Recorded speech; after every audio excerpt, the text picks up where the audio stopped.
maybe that you feel like you can't live with somebody. Like you can't live without them. That you would just, you would just be nothing without them. That you'll do anything for them. That's the type of love we're going to get into today. We're going to talk about God's love that he has for us. That type of love where your imperfections are perfect. Come on. That's so, I want to talk about a relationship that I had with my grandparents. They were married 42 years. I lost to them cancer about 6 years ago. And just seeing their love every day let me know what love was. Because for 42 years, they were married. For me, I'm 31. And seeing them, I grew up with them. My grandfather, every single day, come in the house, tell my grandmother he loved her, kissed her on the forehead, kissed her on the lips, and went on about his way. But I knew how much they loved each other, whether they spoke it or not. I saw it every single day for the time I grew up with them. And that was the kind of love that, it's awesome in itself. But did y'all know the word love is in the Bible about 310 times in the King James Version? Now, I didn't look through the whole Bible and count them. I did Google that. I did. But the word heart is also in there about 830 times. So I think God really, truly wanted us to love how he loved. He wanted us to know that. He continues to love us every single day, although we sin. Although we sin, no matter what we do, he's always going to love us. It's quite easy. And some of the things you might do to other people, to man, they might go to their grave holding a grudge against you. But God will, once again, always forgive you. We're not perfect. We all sin. His unwavering love, because we're his children, and no matter what we do, he's always going to love us. But I do want to ask you, do you love as God commands? Good question. Okay? Do you love as God commands you to? The first thing you have to do is you have to know God. You have to know God in order to love. And in 1 John 4:8, it says, whoever does not love does not know God, because God is love. Okay? That's 1 John 4, verse 8, I'm sorry. Whoever does not love does not know God, because God is love. Okay? I want y'all to think about that one person that you love so much, with your heart, your body, your mind, your spirit, your strength, everything. That one person you can't live without. I want you to think about it. Baby, I know you don't have to think hard and long. It's me. But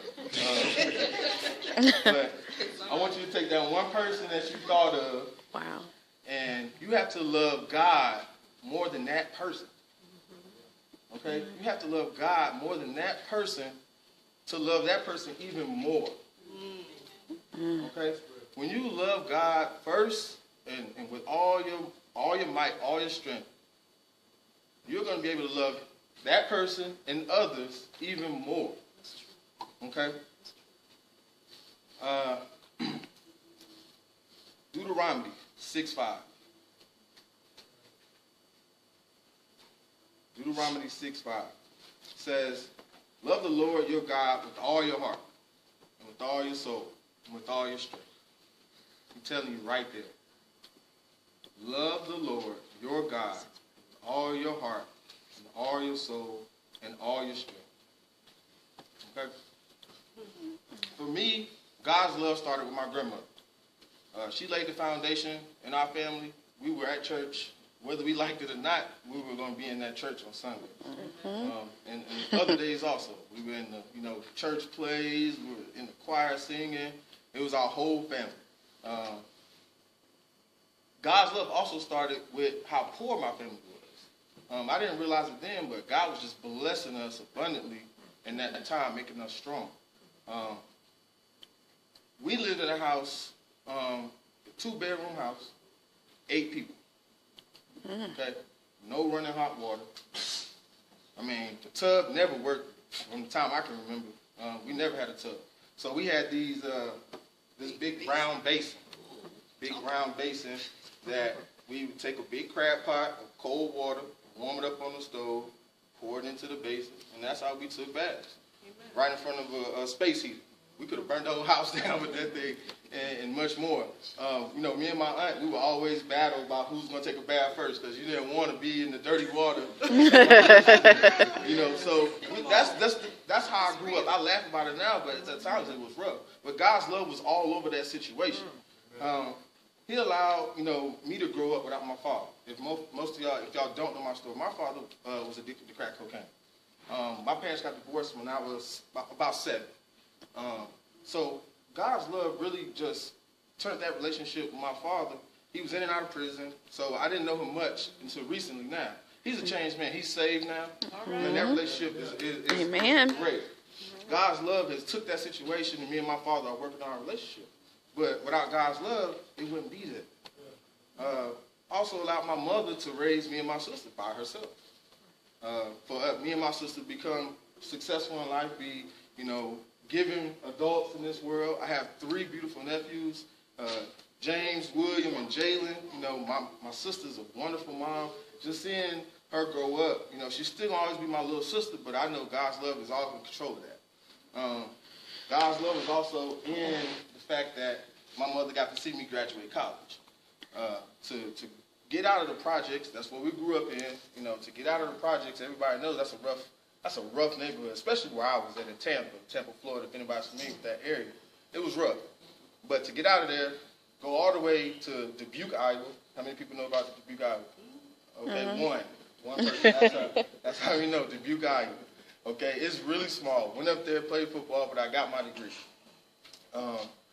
And just to see my mother's face, I knew how proud she was. My whole family came up there, drove about 18, 19 hours, all in 2 cars, and came all the way up to Iowa from Florida. And it was a blessing. They were cold, but it was a blessing. God's love was just in that situation. It also allowed me to graduate. When I graduated college, get into a career of working with children. I was a teacher first, and then I got into the Air Force youth programs. But in youth programs, that child care job allowed me to meet a wonderful, just loving, caring woman. And it's Jackie. Whoop, whoop. All right. Hey.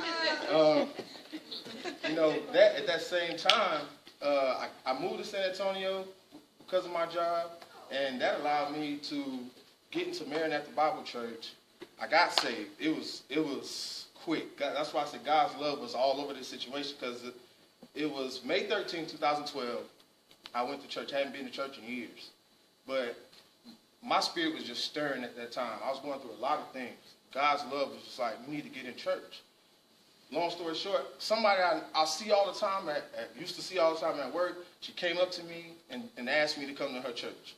She said God put it on her heart to invite me to church. Now, I've never spoken to this woman, but she said something. I had been seeing this lady everywhere I went. Movies, the store, of course at work. I mean, just regular places that I'm like, I just keep seeing this lady. But God's love was in that. If she didn't listen and she wasn't obedient to what God was telling her to do, I would have never been in that church. For her to invite me that day, that was May 13th. May 20th, I stopped fighting the devil, got out my seat, went up to that altar, gave my life to God, and the next weekend, June 3rd, I was baptized. Amen. He washed away all my sins, gave me a clean slate. That was God's love all the way. He also gave, like I said, he gave me my wife, gave me 2 beautiful kids, Kalia and Jeremiah. My career advances. Since I became saved, no joke. Financially and career-wise, I've gotten a raise every year since I've gotten saved. I've gotten a new position every year since I've been saved. And it's because I started tithing, started being obedient, and I've got it tenfold.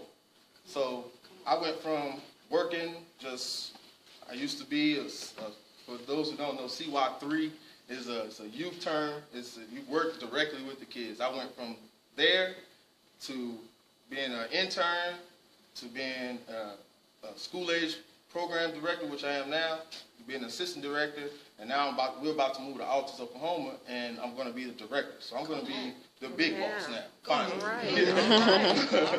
right. And it was because I was obedient to his command. If you go to John 15, 9 and 10 and verse 12, it just says here, As the Father has loved me, so have I loved you.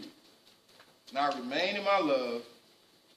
If you keep my commands, you will remain in my love, just as I have kept my Father's commands and remain in his love. My command is this: love each other as I have loved you.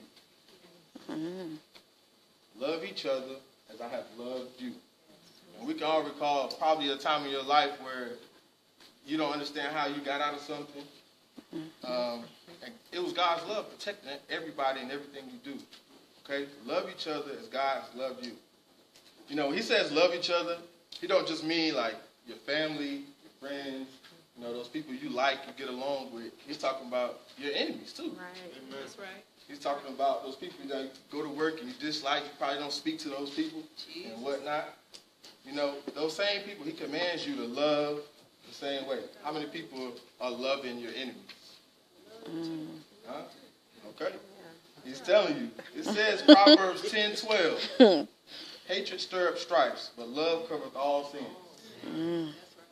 Then if you go even further, go to Matthew 44. It says, but I tell you, love your enemies and pray for those who persecute you. Okay? Pray for those who persecute you. I struggled with that when I first became saved. I'll be honest and tell you. To pray for people that I know didn't like me, you know, that was a concept that I couldn't really grasp. Like, why would I pray for that person who don't like me? You know? But God is commanding you to. He's telling you to. So I have a good grasp of that now. And plus also, when you're doing those things, you'll see the return in that same love. You know, because it's God's love. Because he's asking you to do those things. So imagine if you love the person that you think is your enemy, or they are your enemy or whatnot, you start showing them love. You ever heard that saying, kill them with kindness? You know, they're not going to help. They can't help but to love you back. All right? You know, the greatest love story that ever was told, it's not between Jackie and I. You know, that's a good story. But that's not the greatest love story. It was when Jesus was on earth, and he paid a price that he did not owe. That's right. He didn't owe, so he could give us everlasting life. And if y'all know the famous Bible verse, John 3:16. For God so loved the world, he gave his one and only Son, that whosoever believes in him shall not perish but have eternal life. How many people give up their child for somebody else? That's love. That's God's love. God is love, and love is of God. Get to know God because he is love. You know I do. I know God. I know I love God. You know, don't worry about how many times the word love is used in the Bible or how deep your love is for somebody else. But be confident in knowing that God truly loves us. And that's what the Bible always has and always will say. I hope this word keeps you. I hope it bless somebody today. Thank you for letting me share this word and a little bit of my testimony, Miss C. All right? Amen.